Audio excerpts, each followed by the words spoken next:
মেয়েটা এতিম। এই মা কোন রকম উট দুম্বা ছাগল চড়াইয়া দুধ বিক্রি করে কোন রকম তাদের সংসার চলে। মা আর মেয়ে খুব দরিদ্র, তারা দুধ বিক্রি করে সংসার চলে। হযরত ওমর ছেলেদেরকে ডাক দিয়ে বলেন, বেটারা বলো তোমরা কে বিয়ে করতে চাও? ছেলে বড় ছেলে আব্দুল্লাহ ইবনে ওমর ছিলেন রাসূলের সাহাবী। তিনি বলেন, আব্বাজান আমার তো স্ত্রী আছে, আমার তো আর বিয়ে করার কোনো প্রয়োজন নাই, আমার ছোটজনকে দিয়ে দেন। ছোটজনকে হযরত ওমর বললেন, বেটা তুমি কি বিয়ে করতে চাও? বলে, আব্বাজান সেটা আপনার ইচ্ছা। বলে, ছেলেরে আমি একটা মেয়ে পছন্দ করেছি, বড় আমানতদার, বড় আমানতওয়ালা। একসাথে বলবেন আল্লাহু আকবার। কি ওয়ালা? জোরে বলেন। আমানতওয়ালা। আমানতওয়ালা নারীদেরকে আমানতওয়ালা হতে হবে। আমানতওয়ালি যদি না হয় তাহলে ওই নারী বিয়ে করে কোনো শান্তি হবে না। তাহলে বেডি টিকটক বানাবে, টিকটক বানাবে, টিকটক বানাইয়া কি বলবো, এই দেশে 8টা 10টা করে কুকুরের বাচ্চা দেয়। কুকুরের বাচ্চা হলো, জীবনে কোনো কুকুর বাচ্চা রেখে পালায় যায় না। জীবনে কোনো কুকুর বাচ্চা রেখে পালায় না। জীবনে কোনো কুকুরকে আপনি দেখেন নাই বাচ্চা রেখে পালিয়ে যায়। কোনো বিড়ালকে দেখেন নাই বাচ্চা রেখে পালিয়ে যায়। কোনো মুরগিকে দেখবেন না তার বাচ্চা রেখে পালিয়ে যায়। কোনো গাভী দেখবেন না তার বাচ্চা রেখে পালিয়ে যায়। কোনো ছাগল দেখবেন না তার বাচ্চা রেখে পালিয়ে যায়। কিন্তু একমাত্র এই নারী জাতিদের ভিতরে কিছু নারী আছে যারা কোলের বাচ্চাটা রেখে পরপুরুষের হাত ধরে পালিয়ে চলে যায়। সাতকবাসী হযরত বাইজিদ বুস্তামি আশ্চর্য হয়ে বলেন, আহা কুকুর, তোমার থেকে আজকে একটা বিষয় আমি জানতে পারলাম। কথা তো সত্য, আমার ভিতরে যে অহংকার জমে গেল, আমার ভিতরে যে হিংসা জমে গেল, আমার ভিতরে যে রিয়া জমে গেল, আমার ভিতরে যে কামনা বাসনা জমে গেল, আমার ভিতরে বদ আকাঙ্ক্ষা জমে গেল, অন্যের সম্পদ মেরে দেওয়ার আকাঙ্ক্ষা জমে গেল, অন্যের টাকা মেরে দেওয়ার আকাঙ্ক্ষা জমে গেল, অন্যের ক্ষতি করার চিন্তা মগজে অন্তরে চলে আসলো। এই শয়তানি যে অন্তরের মধ্যে ঢুকলো, এই শয়তানি নাপাক বস্তু দুনিয়ার কোন পানি দিয়ে ধৌত করা যাবে? আমি আপনাদের কার একটু বোঝাই। শরীরে যদি ময়লা লাগে আপনি ওযু করলেন, শরীরে যদি ময়লা লাগে গোসল করলেন, সাবান দিলেন ময়লা চলে গেল, আপনি পাক হয়ে গেলেন। ওযু করলেন পাক হয়ে গেলেন। গোসল ফরজ যদি হয়ে যায়, আপনি গোসল ফরজ করলেন, শরীর পাক হয়ে গেল। প্রশ্ন করি, জবাব দিবেন। এই যে পানিটা পান করার সাথে সাথে সামাম বডির ভিতরে পানিটা ছড়িয়ে যায়, শরীরের রন্ধে রন্ধে পশমের গোড়ায় গোড়ায় পানিটা চলে যায়, পানি যেতে দেরি হয় না। ভাই আমার কথা মনে রাখবেন, আমাদের দেশে যারা নেশা করে, যারা মদ পান করে, ওদের শরীরটা নাপাক হয়ে যায় মদের কারণে। কারণ মদ হারাম। ওরা বাবা ইয়াবা সেবন করে, ইয়াবা সেবন করার কারণে ওদের শরীর নাপাক হয়ে যায়, কারণ এটা আল্লাহ হারাম করে দিয়েছেন। ওরা গাঁজা খায়, গাঁজা খাওয়ার কারণে শরীরটা নাপাক হয়ে যায়। বলে কারণ কি? আল্লাহ এই বস্তুটাকে নাপাক বানিয়েছেন, হারাম বানিয়েছেন। যে বস্তুটা হারাম মনে রাখবেন সেটাই নাপাক। যেটা আল্লাহ হারাম করেছে সেটা নাপাক। কোন ব্যক্তি যদি মদ পান করে শরীর তার নাপাক হয়ে যায়, কোন ব্যক্তি যদি নেশাদ্রব্য খায় তার শরীরটা নাপাক হয়ে যায়। এখন আপনি বলেন তো, শরীর যখন নাপাক হয়ে গেল, ভিতরে যখন নাপাক হয়ে গেল, এই মানুষটা দুনিয়ার কোন পানি দিয়ে ভিতরকে ধৌত করবে? যেই লোকটা নেশা খেতে খেতে কবরে চলে যায়, যে লোকটা সুদ খেতে খেতে কবরে চলে যায়, এ আল্লাহর বান্দা, তাহলে আপনি বলেন তো সুদের টাকাটা হারাম। এখন আপনাদের সামনে আপনারা আমাকে মাম পানি দিলেন, এই পানির পরিবর্তে যদি আপনারা লাল পানি দিতেন, মদ দিয়ে দিতেন, তাহলে মদ আমি খাওয়ার কারণে জীবনেও আপনারা ওয়াজ শুনতেন না। যেই হুজুর হালাল হারাম বোঝে না, এই হুজুরের ওয়াজ আমরা শুনবো না। এত সময় এইখানে যুদ্ধ লেগে যেত, মারামারি ঝগড়া ফ্যাসাদ সৃষ্টি হয়ে যাইত। কারণ কি? মদ খাওয়া হুজুরের ওয়াজ আমরা শুনবো না, কথা সবাই বলতেন, কথা তো সত্য। মদ খাওয়ার কারণে আমার ওয়াজ আপনারা শুনতেন না, কিন্তু এখন আপনারা আমারে চা দিবেন, আমি চা খাবো, একটা লোক বাধা দেবে না। বিস্কুট দিবেন, আমি বিস্কুট খাবো, একটা লোক বাধা দেবে না। আপনারা আমারে ফল দিবেন, ফল খাবো, একটা লোক বাধা দেবে না।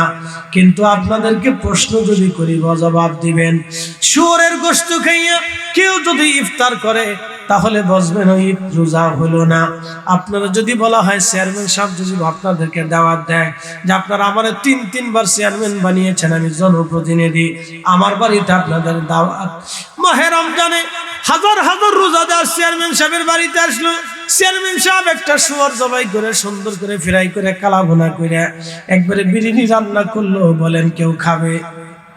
শোনা যাবেন হাজিরিন, হযরত আবু বকর সিদ্দিক রাদিয়াল্লাহু আনহু গোলামকে বলেন, গোলাম আমার জন্য খাবার নিয়ে আসো।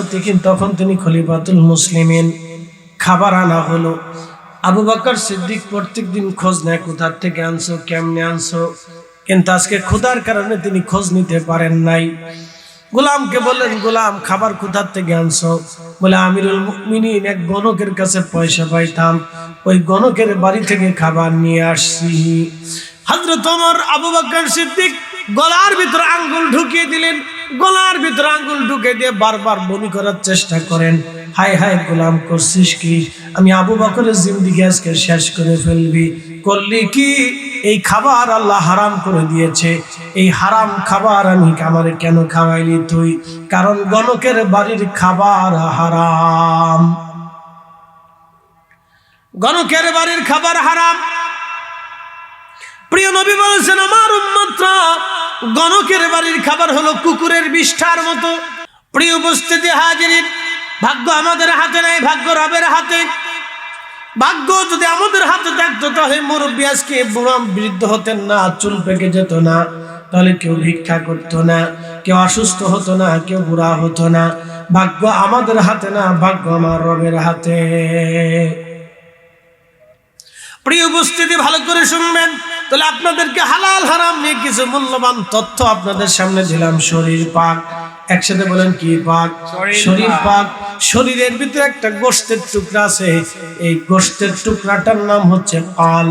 কাল শরীরের ভিতরে দুইটা পার্ট আছে, একটা হলো সরাসরি জিসম। হযরত আবু বকর সিদ্দিক রাদিয়াল্লাহু আনহু গলার মধ্যে আঙ্গুল ঢুকে বারবার বমি করার চেষ্টা করে। সাহাবীরা বলেন, ইয়া আমিরাল মুমিনিন, আপনি এইভাবে বমি করার চেষ্টা কেন করেন? মারা যাবেন।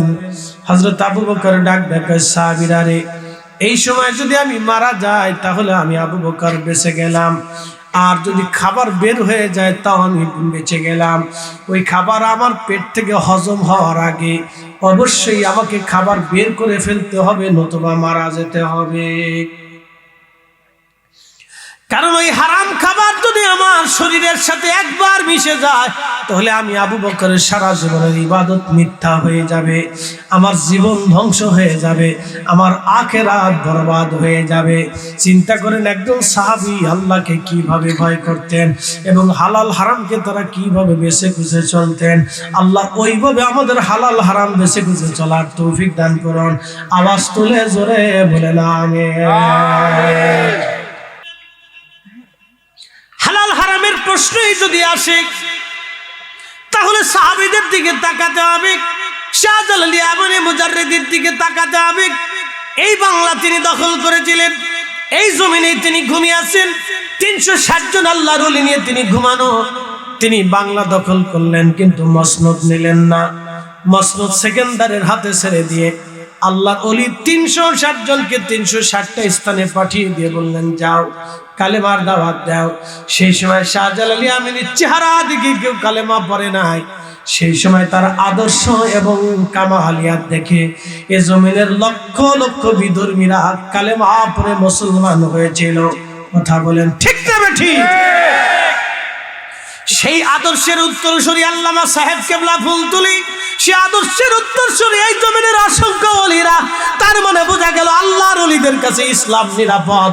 ওলিরা যে ইসলাম আমাদেরকে শিখিয়েছে এটার নাম হলো আসল ইসলাম। সাধকেরা মুসলমান ভালো করে শোনা যাবেন। হারামের প্রশ্ন নিয়ে আলোচনা করতেছিলাম, দেহ পাক নিয়ে, আত্মা পাক নিয়ে। ভাই আমার কাল ভালো করে কথা বুঝে যাবেন, দেহটাকে পাক রাখতে হলে অবশ্যই আপনাকে হালাল খাবার খেতে হবে, এর বিকল্প কোনো রাস্তা নাই, হালালের বিকল্প কোনো রাস্তা নাই। হযরত আবু বকর সিদ্দিক গলার ভিতরে আঙ্গুল ঢুকিয়ে দিয়ে বমি করে সমস্ত খাবারগুলি তিনি উগরিয়ে ফেলে দিলেন। আলহামদুলিল্লাহ বলে তিনি শুকর করতে লাগলেন, আল্লাহ আজকের এই যাত্রায় আমি বেঁচে গেলাম, কারণ এই খাবার যদি আমার পেটে একবার হজম হয়ে যাইতো তাহলে আমি আবু বকরের জিন্দেগি বরবাদ হয়ে যাইতো, আমি আবু বকরের জিন্দেগি জীবন বরবাদ হয়ে যাইতো। সাতজবাসী ভালো করে শুনে যাবেন ভাই আমার। এরপরে হচ্ছে আত্মা পাক। বলে হুজুর আত্মা কেমনে পাক করে? নবীজি বললেন বডির ভিতরে গোশতের টুকরা, এটা যদি পাক হয় সারা বডি পাক হয়।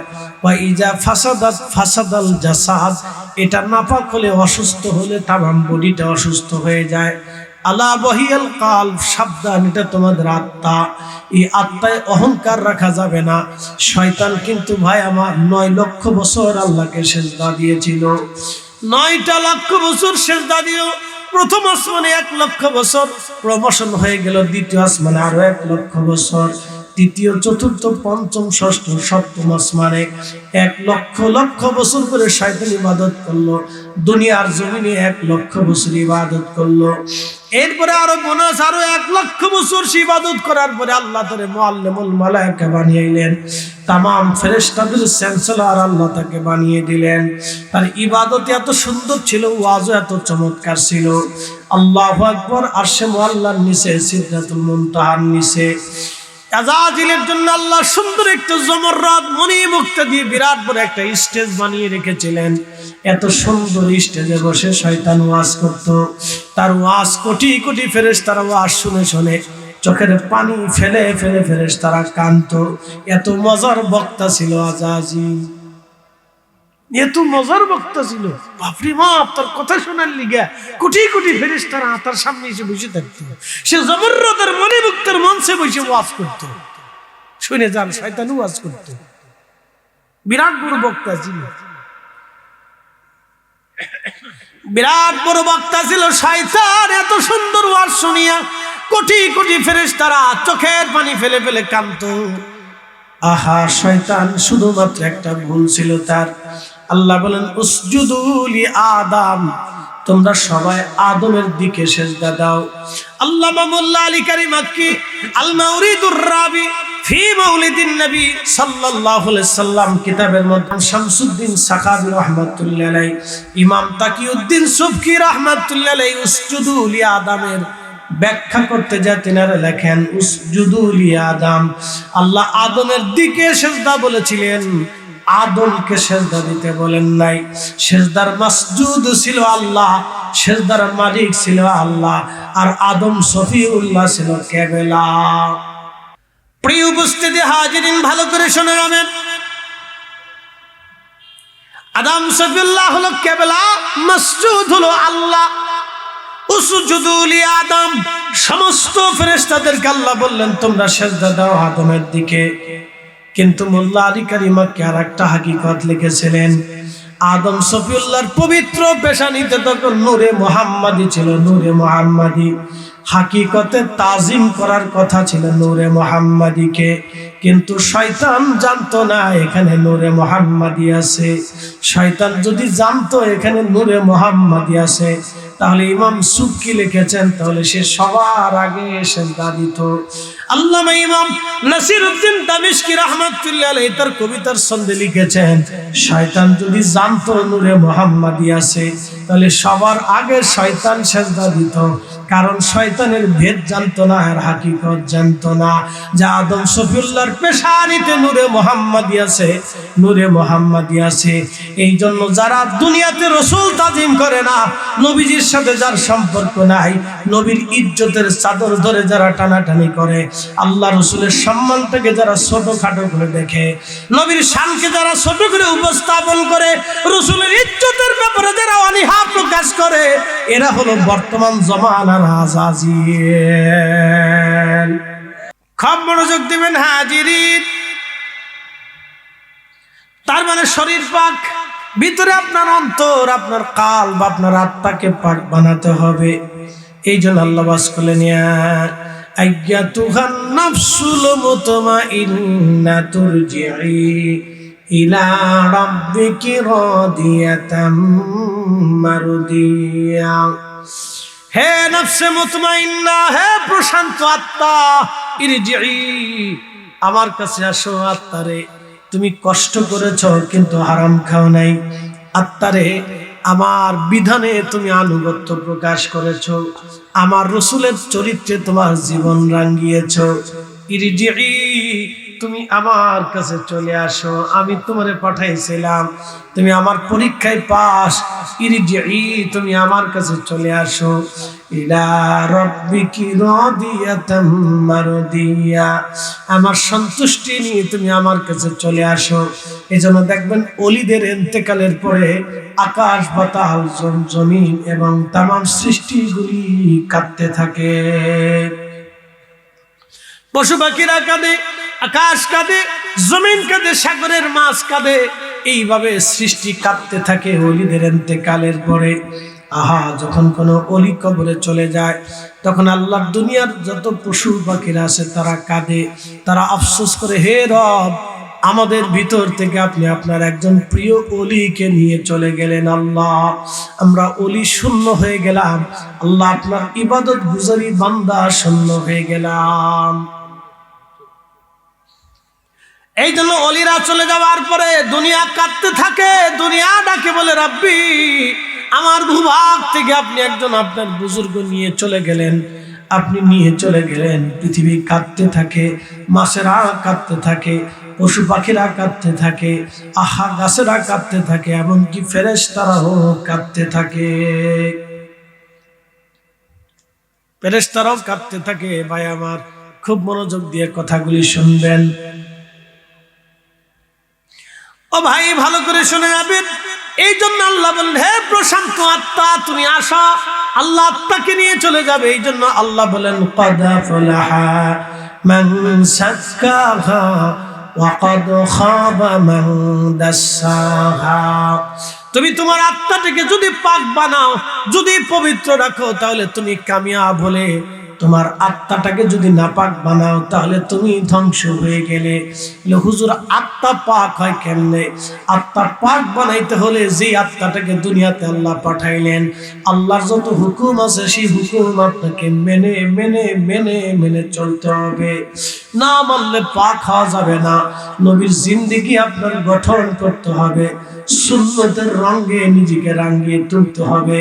আপনার কথাবার্তায়, ব্যবহারে, আচার আচরণে সব আমার রসুলের আদর্শ ফুটিয়ে তুলতে হবে। শুধু পোশাকে আদর্শ দেখালে হবে না, নীতিতে আদর্শবান হতে হবে। বাংলাদেশের মানুষের আত্মা এতই নিকৃষ্ট, এত নিকৃষ্ট আত্মা। চেয়ারম্যান সাহেব এখানে বসে আছে, 500 টাকা দিলে এ দেশে মিথ্যা সাক্ষী পাওয়া যায়। কেমনে শাশুড়িরে তারাইব, ননদরে কেমনে খাদাইব? কি কথা কর না কেন? আর শ্বশুর থেকে কেমনে বিচ্যুত হয়ে যাবে? সেদিন এক মুরব্বীর চোখের পানি দেখলাম। মুরব্বী বলল, আমার 8টা সন্তান, 4টা মেয়ে আমার, 4টে ছেলে আমার, কিন্তু কারো ঘরে আমার জায়গা নাই। আমার স্ত্রী মারা গেছে, আমি একা। বড় ছেলেটার বাড়িতে গিয়েছিলাম, বড় ছেলেটা ভালো চাকরি করে। বৌমা, প্রত্যেক দিনে আমি, ছেলেটা যেহেতু চাকরি বাকরি করে, তাহলে পরিশ্রম করে আমি বাজার করি। বৌমা আমারে বাজারে পাঠায়, আমি বাজার নিয়ে আসি। টুকিটাকি কেনাকাটা, আমি বাবা বসে থাকবো কেন, নিজে টুকিটাকি কেনাকাটা করি। কিন্তু বৌমা আমাকে সন্দেহ করে। কেনাকাটা করার পরে আমাকে একেবারে পুঙ্খানুপুঙ্খরূপে হিসাব বুঝে বুঝে কোনটা কত টাকা, কোনটা কত টাকা। আমি তখন বুঝি বৌমা আমার সন্দেহ করে। একদিন ভুলে 10টা টাকা বেঁচে থাকার কারণে আমার পকেটের মধ্যে টাকাটা রেখেছিলাম। কেমনে জানি বইমা টাকাটা পাওয়ার পরে বলল, আব্বা আপনি আপনার ছেলের সংসারের টাকা চুরি করেন। এই কথা শোনার পরে চিন্তা করলাম নিজের সম্মান নিয়ে চলে যাওয়া ভালো, বৃদ্ধকালে সন্তানের বাড়ি এসে চোর হয়ে যাব। আমি সেই দিন ছেলেটাকে ডাক দিয়ে বললাম, বেটারে তোমরা 8টা সন্তান আমার ছিলে, তোমাদের ভরণ পোষণ টাকা পয়সা আমি দিয়েছি, কোনোদিন আমি চুরি করি নাই। তোমরা আমার পকেট থেকে টাকা নিয়েছো, কোনোদিন তোমাদেরকে চোর বলি নাই। আজকে তোমার সংসারে আমাকে চোর হতে হলো। বেটারে তোমাদের সংসারে কষ্ট না দিয়ে আমি চলে যাচ্ছি, আমি আমার নিজের মতোই থাকবো, এটাই ভালো। তোমরা সুখে থাকো, দোয়া করে চলে আসলাম। বন্ধু আমার, নিজের আত্মাটাকে পাক বানানোর জন্য প্রথমত অহংকার রাখা যাবে না, কোনো দেমাগ আপনার থাকবে না, কোনো অহংকার আপনার থাকবে না। 2 নম্বরে হিংসা। হিংসা, এই হিংসার বাহক যারা আমাদের দেশের নারী সমাজ বেশি, এরা বেশি পরিমাণে হিংসা করে। এমন হিংসা কল্পনা করা যায় না। হুজুর নারীদের উপরে চেতলেন কেন? এই জন্যই চেতি, নারী যদি ভালো হয় সংসার ভালো হয়ে যাবে, নারী যদি ভালো হয় সংসার ভালো হবে, নারী যদি মা যদি আমানতদারি হয় সন্তান আমানতদারি হবে, মা যদি আমানতদারি হয় সন্তান আমানতদারি হবে। একটা ওয়াজ আপনাদেরকে শোনাই দিয়ে যায়, শুনে রাখবেন।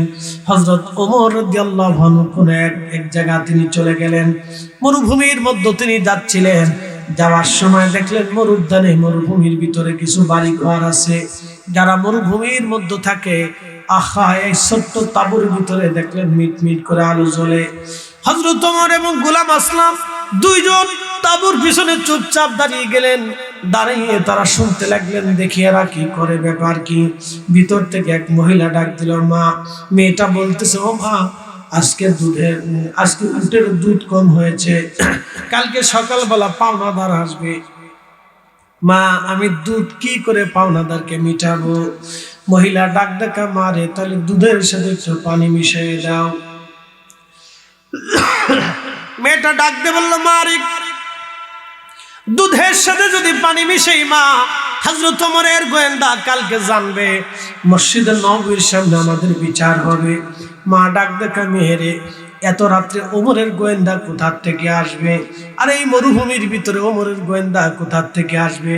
কিন্তু স্বয়ং খলিফা নিজে তাঁবুর পিছনে দাঁড়িয়ে আছেন। মেয়েটা ডাকতে বলতেছে, মারে ওমরের গোয়েন্দা যদি নাও জানে, খলিফা যদি নাও জানে, কিন্তু আমরা এমন একজন মালিকের গোলাম, ওই মালিক, ওই রব, ওই আল্লাহ, আমাদের তথ্য আমাদের খবর ওই আল্লাহ জানে। মারে আমি দুধের সাথে পানি মিশাইতে পারবো না, কারণ আমি আমার রবের কাছে দাঁড়াইতে হবে। একবার জোরে বলা যাবে আল্লাহু আকবার। বাংলাদেশের হিসাব করলে ডর করে, এরা এত পরিমাণে নিকৃষ্ট।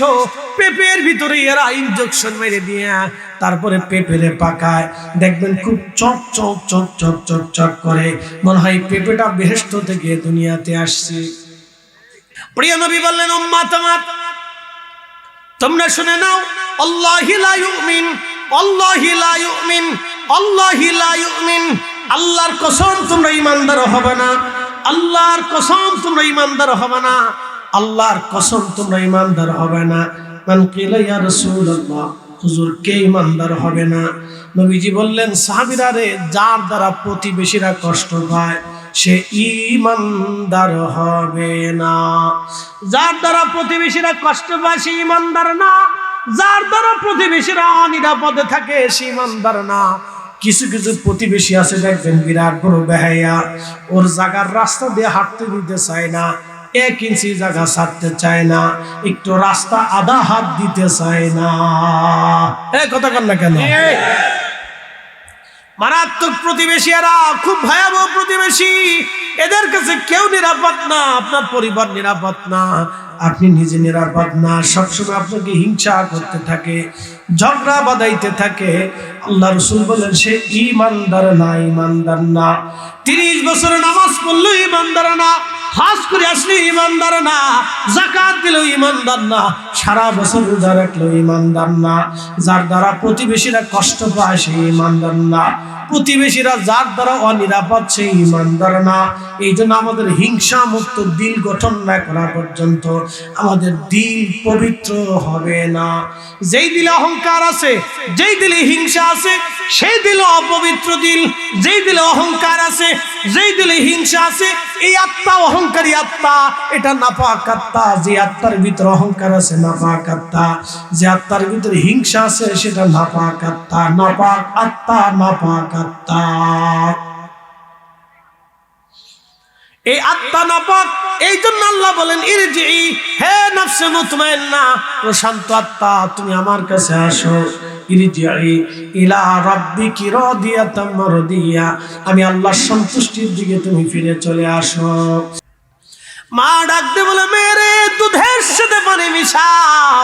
মেয়েটা ডাক দিলে বলে মা, দুনিয়ার কেউ যদি না দেখে আমার রব আমার আল্লাহ দেখতেছে রে মা, আমি দুধের সাথে পানি মেশাবো না।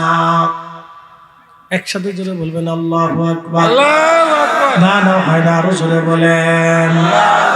এমন মেয়ে বাংলাদেশে বিরাট অভাব হয়ে গেছে। দুঃখের কথা কি বলবো, মাদ্রাসায় পড়া মাইয়া গুলিয়া বুরকা পরে যেমনি টিকটক বানানোর দেশে, আগামী দিনে শয়তান আর এই দেশে থাকবে না। ওরে বাপ রে বাপ, বুরকা পরে টিকটক বানানো, ওরে শতান পুতাকা শতান। শয়তান চিন্তা করবে এদেশে আমার থাকার দরকার নেই, আমি যাই গিয়ে। এই জন্য শুধু বোরকা পরলে পর্দাওয়ালি হয় না, শুধু বোরকা পরলে চরিত্রবান হয় না, শুধু বোরকা পরলেই চরিত্রবান হয় না। চরিত্রবান মেয়েটার চরিত্র জীবনেরটা আপনি ভালো করে দেখে যান। হযরত ওমর চলে গেলেন, গোলাম আসলামকে বললেন জায়গাটা নিশ্চিহ্ন দিয়ে রাখো, কালকে সকালবেলা এখানে তোমাকে আসতে হবে। ফজরের নামাজ পড়ে হযরত ওমর গোলাম আসলামকে বললেন যাও, লোকজন গোয়েন্দা নিয়ে তার খোঁজ খবর নিয়ে আসো। গোলাম আসলাম খোঁজ খবর নিয়ে দেখলেন এই মহিলার স্বামী মারা গেছে, এই মহিলার স্বামী মারা গেছে, বাচ্চাটা এতিম। বাইজিদ বুস্তামি রাহমাতুল্লাহ আলাইহি তিনি যখন রাস্তা দিয়ে হেঁটে আসেন, কুকুর আসতেছিল। কুকুর আসার সময় কুকুরের শরীরে ঘা ছিল, দুর্গন্ধ ছড়িয়ে গেল।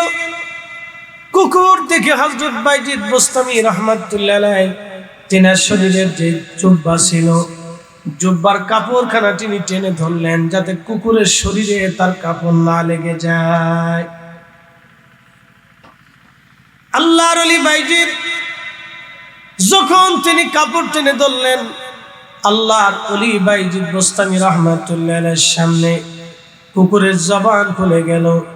কুকুরের যখন জবান খুলে গেল, এই কুকুরটা ডাক দে বলে বাইজিদ তুমি আমার শরীর দেখে কেন তুমি কাপড় টেনে ধরলা বলো আজ।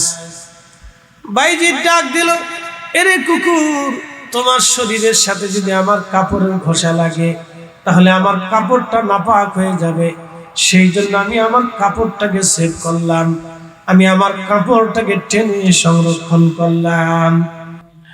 কুকুর ডাক দিয়ে বলে বাইজিদ আমার শরীর থেকে তুমি কাপড় বাঁচাইলা, কিন্তু বাইজিদ রে কাপড়টা যদি পানি দিয়ে ধৌত করো তাহলে কাপড় পাক হয়ে যাবে।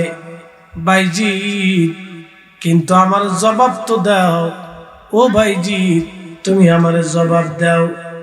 কাপড় ধুলে তোমার কাপড় পাক হয়ে যাবে, কিন্তু বাইজিদ তোমার অন্তরের মধ্যে যে অহংকার, যে হিংসা জমে আছে, বাইজিদ রে এই হিংসা এবং অহংকারের নাপাকি দুনিয়ার কোন পানি দিয়া তুমি ধৌত করবা? আল্লামা বদরুদ্দিন সেরহিন্দি হাজারাতুল কুদসের মধ্যে তিনি ঘটনাটা লেখেন। বাইজিদ বুস্তামিকে কুকুর ডাক দে বলে বাইজিদ আমার শরীর নাপাক, আমার ভিতরেও নাপাক, আল্লাহ আমারে নাপাক করে বানিয়েছে। আমার শরীরে তোমার কাপড়ের ঘর্ষণ লাগলে বাইজিদ আমি জানি তোমার কাপড় নাপাক হয়ে যাবে। আমি এটাও জানি পানি দিয়ে যদি তুমি ধৌত করো বাইজিদ তোমার কাপড়টা পাক হয়ে যাবে। কিন্তু বাইজিদ বলবা কি, তোমার ভিতরে অন্তরে যে নাপাক ঢুকে আছে, অহংকার এবং হিংসার নাপাক তোমার অন্তরের মধ্যে ঢুকে আছে। বাইজিদ রে, এই নাপাক তুমি দুনিয়ার কোন পানি দিয়ে ধৌত করবা আমার একটু বলে দিয়ে যাও।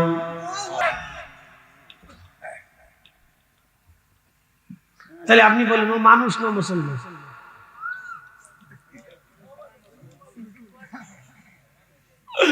ও মানুষ না মুসলমান? এবার আপনি বলেন। এরপরে শুধু কি নারীদের দোষ? এমনও পুরুষ আছে বাচ্চা জন্ম দেওয়ার পরে কোনোদিনও খোঁজ খবর নেয় না। এমন পুরুষ আছে আগে বিয়ে করছে, বাচ্চাটা জন্ম নিল, বাচ্চাটা হওয়ার পরে পরে আবার আরেকটা বিয়ে করছে, স্বামীর সাথে স্ত্রীর কোনো মিলন হয় না, ডিভোর্স হয়ে গেছে, নতুন আরেকটা বিয়ে করার পরে সংসার হলো। এই পুরুষ এই সংসারের বাচ্চাদেরকে দেখে, কিন্তু আগের বাচ্চাটার খোঁজ নেয় না, খবর নেয় না, ভরণ পোষণ দেয় না, তার টাকা পয়সা দেয় না।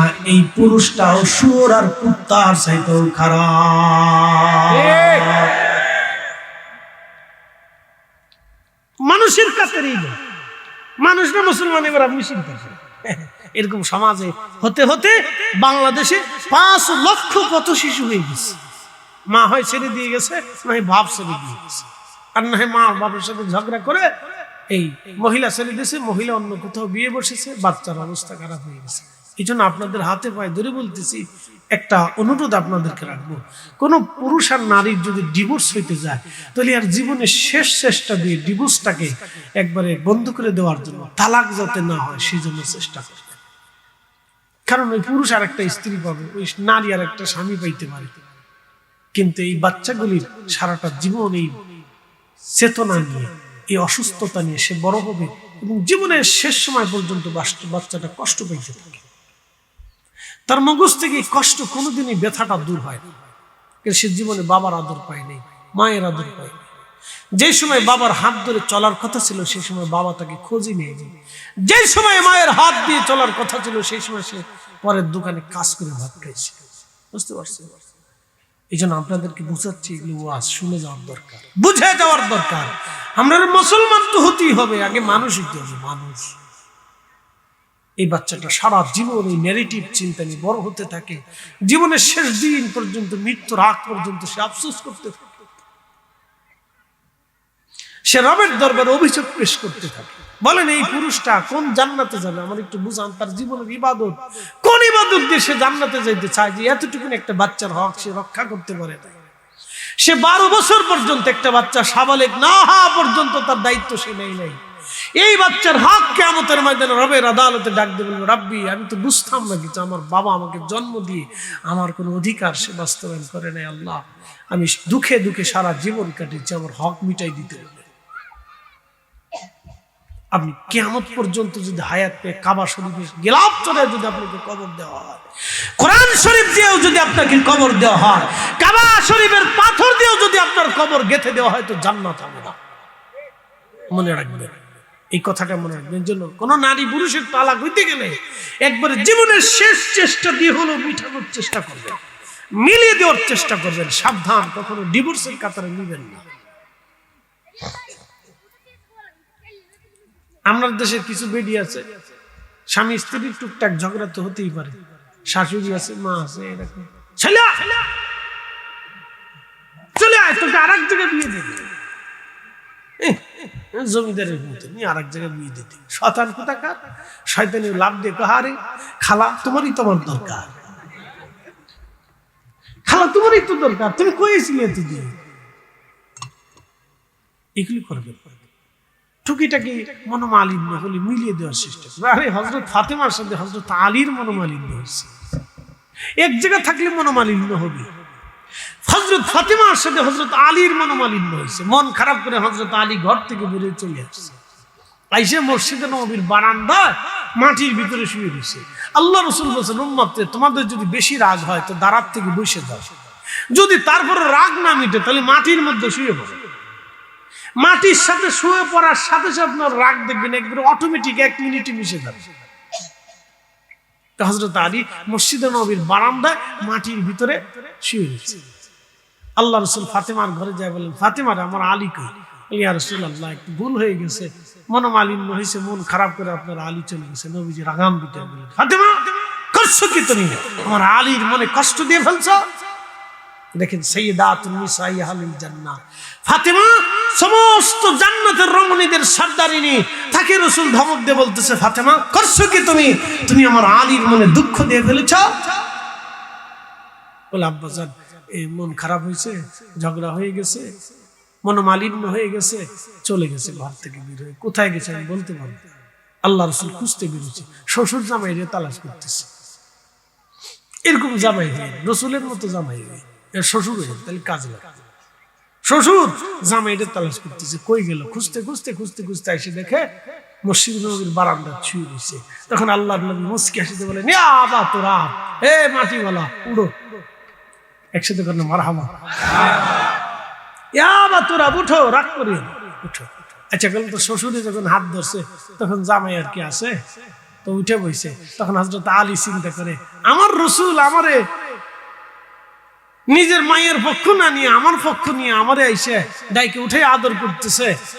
আমার রাসূল আমাকে আবু তুরাব বলে ডাক দিছে, তাহলে আর আমি আমার উপাধি আবু তুরাব। হযরত আলীর উপাধি ছিল আবু তুরাব, লকব ছিল আবু তুরাব, ওনাকে আবু তুরাব বলা হতো। নবীজি বলছেন, এ আবু তুরাব উঠো। এই জন্য কখনো স্বামী স্ত্রীর টুকটাক ঝগড়া হতেই পারে, যে কারো হতে। কয়দিন আগে দেখলেন না, ফ্রান্সের প্রেসিডেন্ট ম্যাক্রোরে তার বউ ঘুষেছে, দেখেন না ভিডিওতে? বউ থাপড়াচ্ছে। পরে যে শুনলাম যে হে বউ নাকি হে তার টিচার আছে, ম্যাক্রো বলে হে তার ছাত্র আছিল, এই জন্য কায়দা মতো ঘুষাচ্ছে, থাপড়াচ্ছে। ওদের দেশে এগুলো কিছু মনে করে না, বাংলাদেশে হলে তো বিশ্বযুদ্ধ লেগে যেত।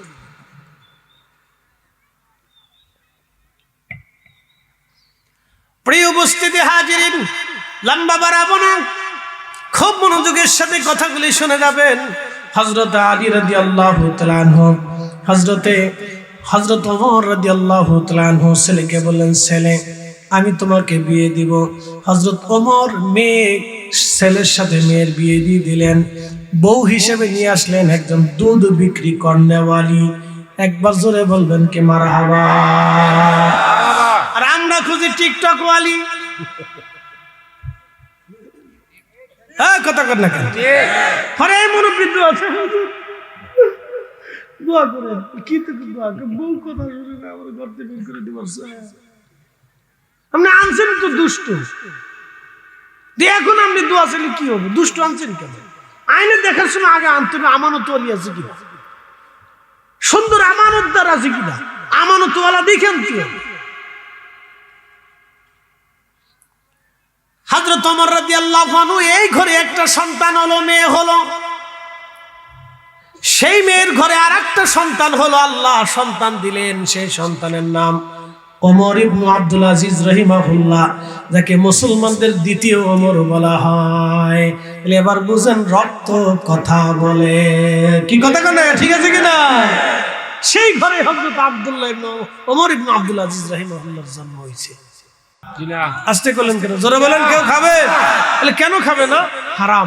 একসাথে বলেন কি? জোরে বলেন কি? হারাম। হারামের কারণে কেউ খাবে না। বলেন এই হারাম গোশত দিয়ে, এই হারাম বিরিয়ানি দিয়ে যদি আমরা ইফতার করি, তাহলে আমরা ইফতার হবে না, রোজা হবে না, আমার সারাটা দিন কষ্ট বৃথা চলে যাবে।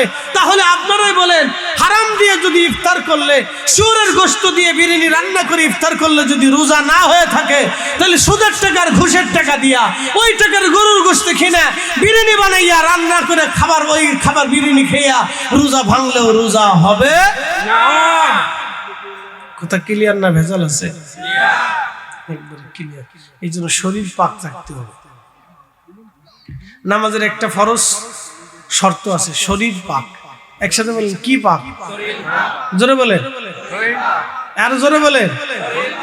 যে বেটা সুদ খায় এর শরীর কিভাবে পাক থাকে আপনার আমার একটু বলেন। বলেন। নামাজের তো একটা শর্ত আছে নাকি? বলেন।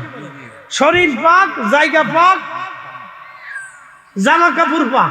কথা ঠিক আছে কিনা? আপনি জামা পাক করলেন, যাই নামাজও ভাগ করলেন।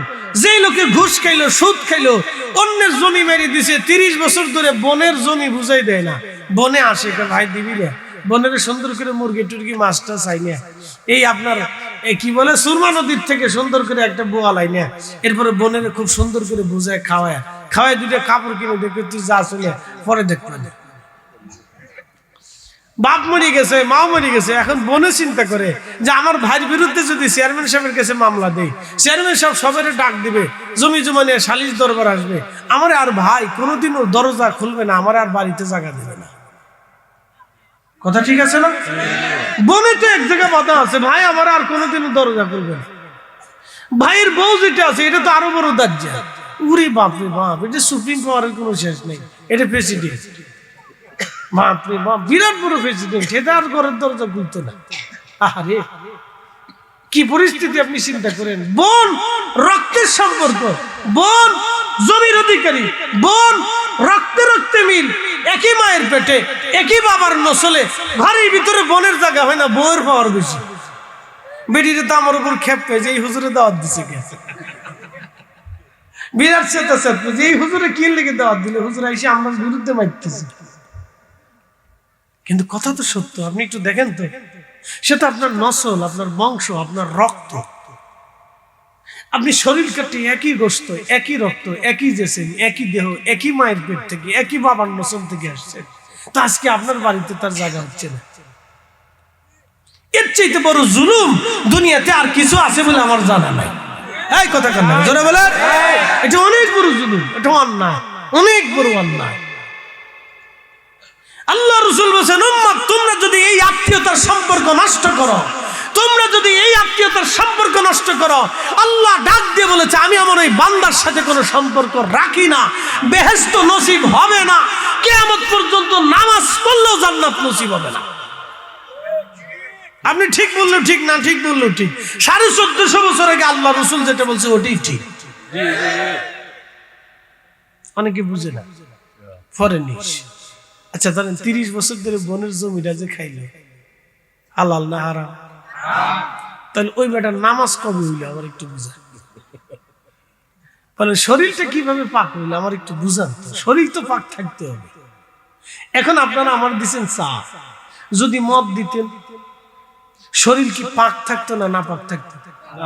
তো শরীর আমার নাপাক হয়ে গেছে না? তো যখনই আমার শরীর নাপাক হলো তখন আপনারা বলতেন যে হুজুর নিজে পাক আর নাপাক বুঝে না, এই হুজুরের ওয়াজ শুনলাম এত বিদায় করো, বিদায় করো, এটা গাদ্দার, গাদ্দার। এই জন্য আপনাকে পাক নাপাক বুঝতে হবে। এই জন্য আমাদের দেশের মুসলমানদের ওয়াজ করলে ওয়াজ হয় না। এই জন্য আমি মাঝে মধ্যে চিন্তা করি ব্যাপার কি, কত হাজি হজ করে আসার পরে এই পরিবর্তন হয় না, কারণটা কি? তার মানে হজের টাকার উৎস ছিল 2 নম্বর। ঠিক, হ্যাঁ আস্তে বলেন না, জোরে বলেন। হজের টাকার উৎস কি? এই জন্য হজ করে আসার পরে পরিবর্তন হয় না। 50 বছর আগে, 100 বছর আগে যারা হজে যাইতো, হজ করে আসার পরে ওলি হইয়া, আশিকে রাসূল হইয়া, তারপরে তারা কবরে চলে যেত। কথা ঠিক আছে কিনা? 14 গ্রাম 10 গ্রামের মানুষ জানতো হাজি সাহেব, জীবনে হাজি কোনোদিন মিথ্যা বলতো না, মানুষ ঠকাইতো না, দূর থেকে মানুষ স্মরণ করতো হাজি সাহেব, হাজি সাহেব, দেখলে সালাম দিত হাজি সাহেব। আরে হাজির কি ইজ্জত ছিল, মানে মরে মরে কোনাত কোনাত হাজি পাওয়া যায়। আর ঢাকা শহরে তো পোস্টারে হাজির কোনো শেষ নেই, উড়ি হাজির, বাপরে বাপ, চেহারা দেখে বোঝা যায় এটা কেমন হাজির। হাজির কষ্ট হচ্ছে আপনাদের? খালি শরীর পাক থাকতে হবে, একসাথে বলেন কি পাক থাকতে হবে? শরীর পাক থাকতে হবে। শরীর আপনার পাক রাখতে হবে। ভিতরে যদি না পাক থাকে তাহলে বাহিরে ওযু করে কাজ হবে না, ভিতরে যদি না পাক থাকে বাহিরে ওযু করে কাজ হবে না। সেজদা আপনি যতই দেন কোনো কাজ হবে না, কাজ হবে না, কাজ হবে না। এখন আপনারা কোন দিকে সেজদা দেন? কাবার দিকে। কথা ঠিক আছে কিনা? পৃথিবীর যে প্রান্তে আপনি থাকবেন কাবার দিকে ঘুরতে হবে। তো পশ্চিম হইতে পারে, দক্ষিণ হইতে পারে, উত্তর হইতে পারে, পূর্ব হইতে পারে। কথা ঠিক আছে কিনা? আমরা সেই পূর্বের দেশের মানুষ, এই জন্য আমরা পশ্চিমের দিকে ঘুরি। যারা পশ্চিমে আসে তারা পূর্বের দিকে ঘুরে, যারা দক্ষিণে আছে তারা উত্তরের দিকে ঘুরে, যারা উত্তরে আছে এরা দক্ষিণের দিকে ঘুরে। কথা ঠিক আছে কিনা? কিন্তু সামাম পৃথিবীর মানুষ সবাই কাবার দিকে ঘুরে যায়। আচ্ছা বলেন, সেজদা কি কাবারে দেয় না আল্লাহরে দেয়? তাহলে সেজদার মাসজুদ হলো আল্লাহ, আমাদের কেবলা হলো কাবা, দিক হচ্ছে কাবা। তো আদম সফিউল্লাহ ছিলেন কেবলা, আদম ছিলেন দিক, আদম ছিলেন কেবলা। এই জন্য আমরা অনেক সময় আমাদের পীর ও মুর্শিদদেরকে আমরা কেবলা বলে থাকি, আমরা লক্ষ্য বস্তু বলে থাকি। কারণ মুরিদের লক্ষ্য বস্তু হচ্ছে মুর্শিদ। মুর্শিদের কথা না শুনলে সে মুরিদ হইতে পারে না, ছাত্র উস্তাদের কথা না শুনলে ছাত্র হতে পারে না। কি কথা ঠিক আছে কি? উম্মত রসুলের কথা না শুনলে, নবীর কথা না শুনলে উম্মত হতে পারে না। এই জন্য মুরিদের কেবলা হচ্ছে মুর্শিদ। এটা হচ্ছে তরিকতের দৃষ্টিকোণ থেকে, শিক্ষার দৃষ্টিকোণ থেকে, তাসাউফের দৃষ্টিকোণ থেকে। আর শরীয়তের কেবলা, নামাজের কেবলা হচ্ছে বাইতুল্লাহ, আর মুনাজাতের কেবলা হচ্ছে আরশে মুআল্লা। একসাথে বলুন আল্লাহু আকবার। আল্লাহু আকবার। যেদিকে ফিরে ইচ্ছা সেদিকে মুনাজাত করতে পারে, কোনো অসুবিধা নেই।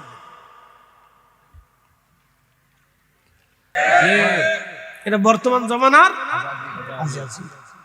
আপনি মানলে মানেন, না মানলে চলে যাবে, কোনো সমস্যা নেই। ও কিয়ামতের ময়দানে দেখা হবে না, তখন বুঝবেন যে বাটাম চালান কারে। 14 পুরুষও আপনাকে ঠেকাইতে পারবে না। ভুল এক জায়গা ভুল উম্মতের সারা জিন্দেগি ভুল হবে। যদি দরবারে মুস্তাফাতে আপনার নাম লেখা না থাকে, যদি দরবারে মুস্তাফাতে আপনার নাম তাজিমের সাথে লেখা না থাকে, যদি আপনি দরবারে মুস্তাফার তাজিম যদি আপনার অন্তরে না থাকে, মহাব্বত যদি অন্তরে না থাকে, শ্রদ্ধা ভক্তি যদি অন্তরে না থাকে, তাহলে আপনার জিন্দেগি বরবাদ হবে। সারা জীবনের সেজদা নষ্ট হবে, সারা জীবনের যাকাত নষ্ট হবে, সারা জীবনের হজ নষ্ট হবে, সারা জিন্দেগির তাহাজ্জুদ নষ্ট হবে, সারা জীবন সেজদা দিবেন, শয়তানের মতো 9 লক্ষ বছর দিতে পারবেন না, সর্বোচ্চ 90 বছর দিতে পারবেন, 9 লক্ষ বছর পারবেন না। শয়তানের 9 লক্ষ বছর ইবাদত আল্লাহ সাথে সাথে মিসমার করে দিলেন। সবাই সেজদা পড়ে গেল, কিন্তু ইল্লা ইবলিস, ইবলিস সেজদা দিল। আল্লাহ জিজ্ঞেস করলো কেন দিলি না? তখন সে তাকাব্বুরি করলো। আল্লাহ বলে ওয়াকানা মিনাল কাফিরিন, তো কি স্থায়ীভাবে মুশরিক ঘোষণা করে দিলাম, বেঈমান ঘোষণা করে দিলাম। যা, আমি আল্লাহ পাক, আমার স্থান পাক, আমি নিজে পাক, আমি পাক ছাড়া কোনো কিছু কবুল করি না। এই জন্য মনে রাখবেন, আল্লাহ নিজে পাক, আমাদের রসুল পাক, আল্লাহ এবং তার রসুল পাক ছাড়া গ্রহণ করেন না, কবুল করেন না। এই জন্য উম্মতের বডি পাক থাকতে হবে, অন্তর পাক থাকতে হবে।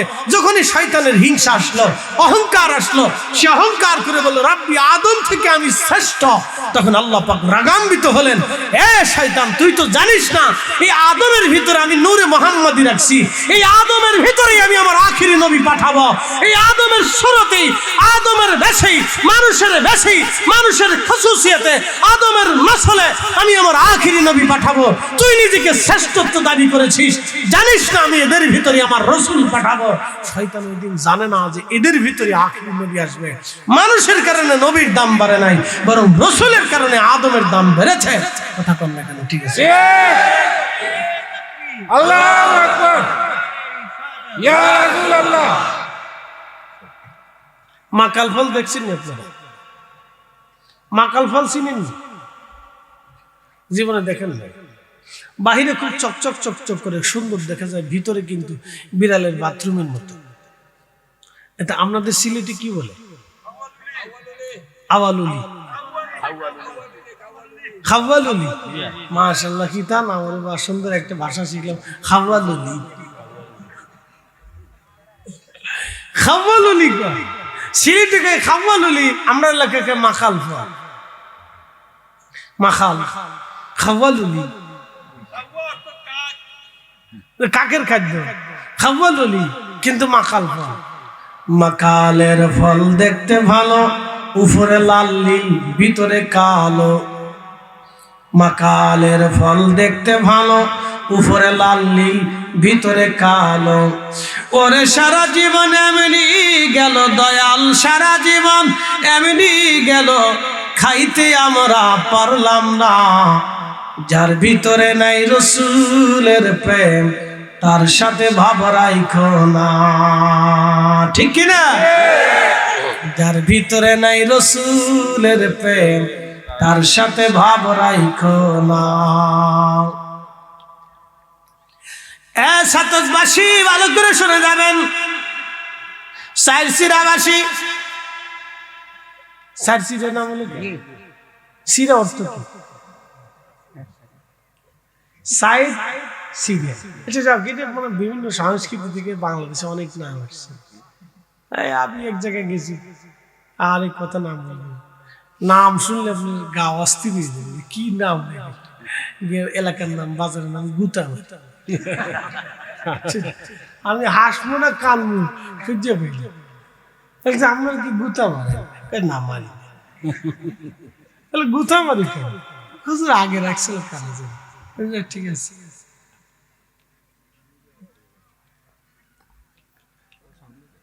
কি বুঝতেছেন? এটা মেড ইন বাংলাদেশ। হ্যাঁ, মেড ইন বাংলাদেশ।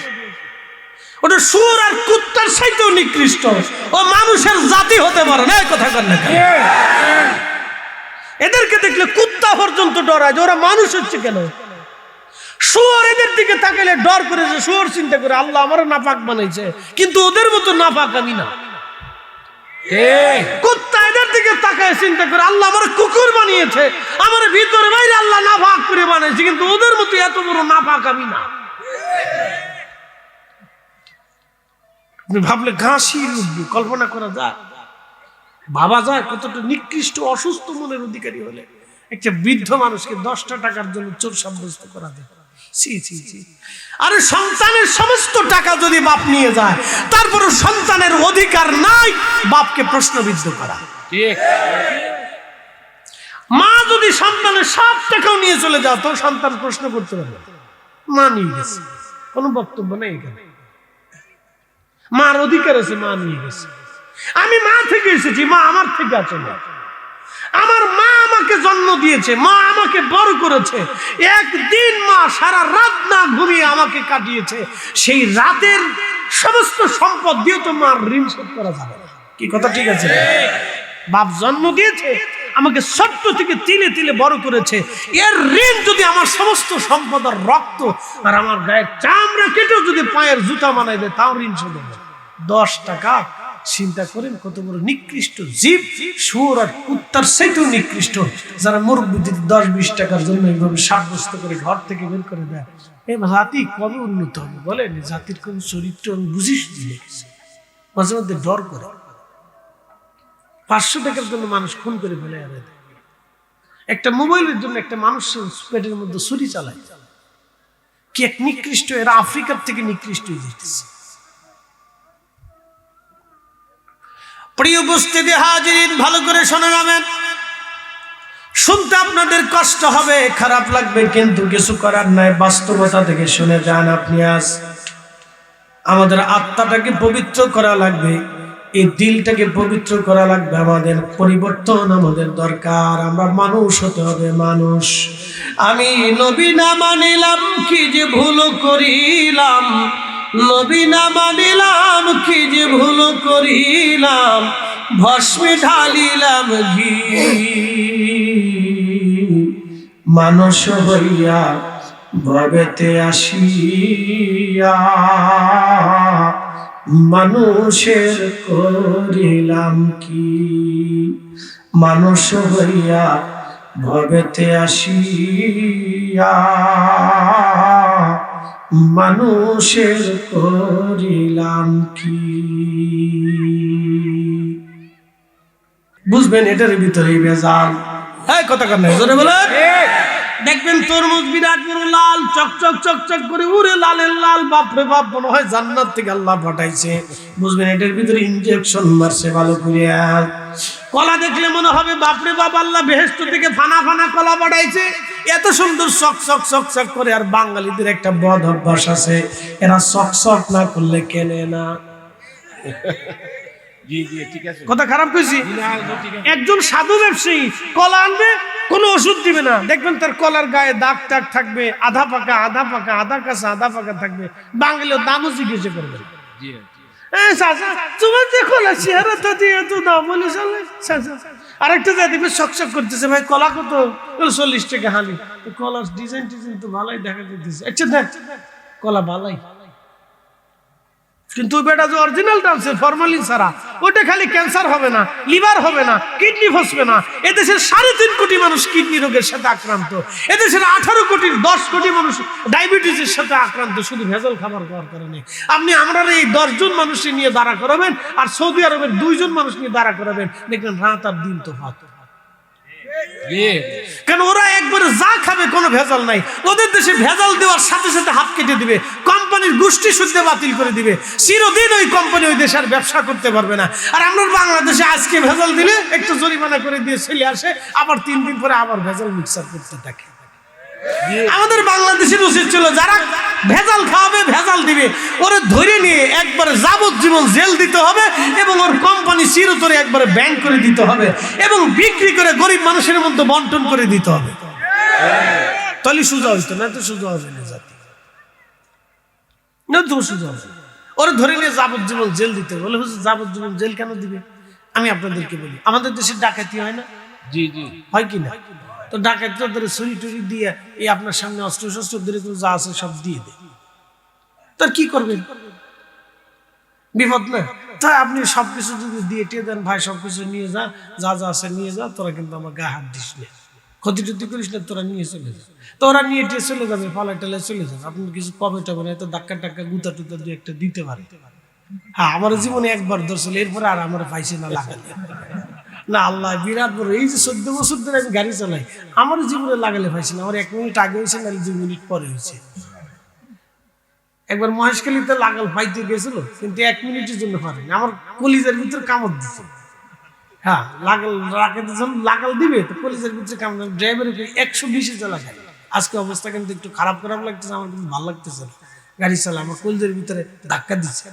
তো ঠিকই ও চালাই দিতে চালাই আমরা পার হয়ে চলে এসেছি, আর আমরা যারা আগাই দিতেছে এখানে পর্যন্ত ধরছে। হেগারে ধরে মোবাইল টোবাইল যা আছে বাইরে দূরে কুমাই টুমাই সব নিয়ে গেছে। পরে আমরা কি ঘটনা কি, আমরা তো যারা আগাই দিতে আসলে হেরা কো, আমরা তো আইসে দাঁড়াই দিয়েছি স্ট্যান্ডে, খোঁজ খবর নাই। পরে দিয়ে হেরা কাঁদতে আরে কি হয়েছে, ডাকাতি করছে। আমরা চলে আসার 2 মিনিট 1 মিনিট পরে আমরা দিয়ে গেছি। তাহলে 1 মিনিটের জন্য আল্লাহ আমরা বাঁচাই দিচ্ছি। পারে 14 বছরে লাগাল হয় না, কিন্তু ছাত্র বয়সে একবার ধরছিল, তো রামদাদে একটা ঘা দিছিল, ঘা দেওয়ার পরে মুখটা সরাইছিলাম, ঠোঁটে এসে লাগছে না। আমি টাকা দিয়েছিলাম না, সেই সময় 600 টাকা ছিল, মাদ্রাসা পড়ি তো, টাকাটার খুব ওজন, টাকাটা দিতে চাই না। আমি একবার কোনাত রাখছি, এই সমস্যা মান কিছু পেয়ে রাখছি আর কি। ছাত্র বয়স না, ওই সময় কেবল আলিমও করি, তো মান কিছু টাকা রাখছি। 600 টাকা তখন খুব দাম, বাপরে মা, 600 টাকার যে কি দাম। ওই সময় বাড়ির থেকে টাকাটা লই মাদ্রাসায় ঢুকছি, এই সময় রাস্তার রাত 2টির সময় দর্শকে দিয়ে যায়। পরে দিব না, পরে এসে রামদা দিয়ে দিছে ঘা দেওয়ার পরে চিন্তা করলাম টাকা তো বড় না, ওরা তো আমার কুপ টুপ দিবে না, পরে টাকা দিয়ে যা চলে যা। পরে ব্যাগটা লয়ে গেছে, আমি দেখ ব্যাগে তো খালি পাঞ্জি হয়েছে, তোরা তার জীবনে তো গাই দিতে, তো ও তো আমার দিয়ে দে। পরে কে যা হুজুর তোমার দিয়ে দিলেন, আচ্ছা যাক ভালো ভালো টাকা। তো এই যে যারা খাবারে বিষ মিশায়, ও হলো মারাত্মক ডাকাত। বলে হুজুর কেন?